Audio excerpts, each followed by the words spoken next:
है तिम्रो समस्या के रे बाबु फिस्टुला फिस्टुला अनि यो भन्दा अगाडि के गरेका थियौ उपचार गरेको कि नै कति वर्ष बाद तिमीलाई समस्या भएको तिमीलाई के हुन्छ लक्षण भन त अब सुरुमा पिलो जस्तो आउन थाल्यो अनि आएपछि इमर्जेन्सीमा भर्ना भयो अनि त्यो आफै फुट्यो फुटेपछि फेरि डिस्चार्ज गरिदियो त्यहाँबाट फेरि त्यसको 1 महिनापछि फेरि त्यो त्यस्तै आउन थाल्यो 2-3 ठाउँमा अनि त्यस फेरि हस्पिटल गयो त्यहाँ चाहिँ सर्जरी नै गर्नु पर्ने होइन सर्जरी गयो फेरि 1.5 महिनापछि फेरि अनि त्यस्तै आयो त्यस्तो आएपछि फेरि अर्को हस्पिटलमा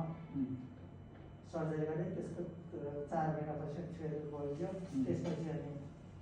यहाँ तपाईँकोमा अब फेसबुकमा टिकटकमा अरू मान्छेहरूले पनि त्यहाँ अब जुन यहाँ आएर ठिक हुने मान्छेहरूको पनि कुरा सुनेर आएपछि अनि आफूलाई पनि त्यो भयो अनि त्यही भएर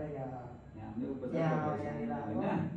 ल अब तिमीले पनि राम्रो केयर गर्ने है तिम्रो फिस्टुलालाई हामीले आज छारसूत्र गऱ्यौँ अब हामीले चाहिँ लगभग तिम्रो 1 महिनामा पूर्ण रूपमा ठिक हुन्छ है बाबु ल आफूले गर्ने केयर चाहिँ गर्नु पर्यो है बाबु ल